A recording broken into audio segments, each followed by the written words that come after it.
So last வீடியோல ஜாவானா என்னன்னு பார்த்தோம். அதுல நம்ம ஒரு பாயிண்ட் பார்த்தோம். ஜாவான்றது பிளாட்ஃபார்ம் இண்டிபெண்டன்ட் சொல்லியிருந்தோம். ஆனா அது ஜேவிஎம் டிபெண்டன்ட் சொல்லியிருந்தோம். அப்ப ஜேவிஎம்னா என்னன்னு இந்த வீடியோல பார்க்கலாம்.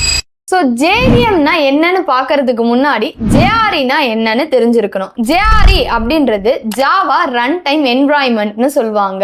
இந்த ஜாவா ரன் டைம் என்வரான்மெண்ட் எதுக்காக அப்படின்னா, ஒரு ஜாவா ப்ரோக்ராம் எழுதிருக்கீங்க அப்படின்னா அந்த ப்ரோக்ராமை ரன் பண்றதுக்காக ஹெல்ப் பண்றது தான் யாரோட ஒர்க் அப்படின்னா இந்த ஜேஆர்இயோட ஒர்க். ஃபார் எக்ஸாம்பிள், இப்போ சிம்பிளா ஒரு ப்ரோக்ராம் எழுதிருக்கீங்க அப்படின்னா உங்களோட சிஸ்டம்க்கு ஒரு சப்போர்ட் வேணும்ல அதை ரன் பண்றதுக்கு, அதுக்காக ஹெல்ப் பண்றது தான் என்ன அப்படின்னா ஜேஆர்இன்னு சொல்லுவோம். இந்த ஜேஆர்இக்குள்ள தான் நமக்கு என்ன இருக்கு அப்படின்னா ஜேவிஎம் இருக்கு பிளஸ் லைப்ரரிஸ் இருக்கு. ஸோ ஜேவிஎம் அப்படின்றது என்ன அப்படின்னா அந்த ஜேவிஎம் குள்ள நிறைய மெமரி ஏரியாஸ் இருக்கு. அந்த மெமரி ஏரியா யூஸ் பண்ணி தான் நம்ம என்ன பண்ணுவோம் அப்படின்னா நம்மளோட ப்ரோக்ராம்ல இருக்க கோட்ஸ் எல்லாத்தையுமே நம்ம என்ன பண்ணுவோம் அப்படின்னா தனித்தனியா ஸ்ப்ளிட் பண்ணி நமக்கு எந்த மெமரியில என்னென்ன ஸ்டோர் ஆகணும் அப்படின்றத நம்ம ப்ராப்பரா கொண்டு போய் கொடுப்போம். ஸோ இதுதான் என்ன அப்படின்னா ஸ்ட்ராங்கஸ்ட் மெமரி மேனேஜ்மெண்ட்னு சொல்லுவோம். இதனால தான் நமக்கு ஜேவிஎம் ரொம்ப ரொம்ப இம்பார்ட்டன்ட் சொல்றோம். நம்ம எந்த ஒரு டேட்டாவையும் நம்மளோட சிஸ்டத்துல ஸ்டோர் பண்ண மாட்டோம். எல்லாமே நம்ம எங்க ஸ்டோர் பண்ணுவோம் அப்படின்னா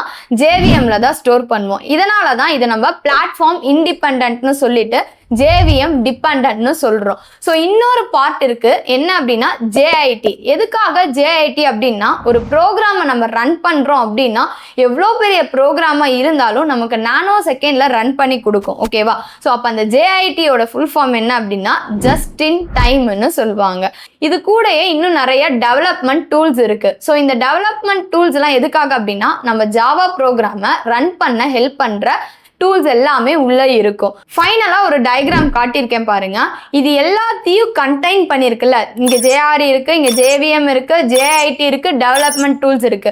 இது எல்லாத்தையும் கண்டெயின் பண்ணியிருக்குல்ல, இந்த கண்டெயின் பண்ணியிருக்க இந்த கிட்டோட பேர் தான் என்ன அப்படின்னா ஜாவா டெவலப்மெண்ட் கிட்னு சொல்லுவாங்க. இது எக்ஸாம்பிளா சொல்லணும்னா நம்ம ஃபர்ஸ்ட் எய்ட் கிட் மாதிரி தாங்க.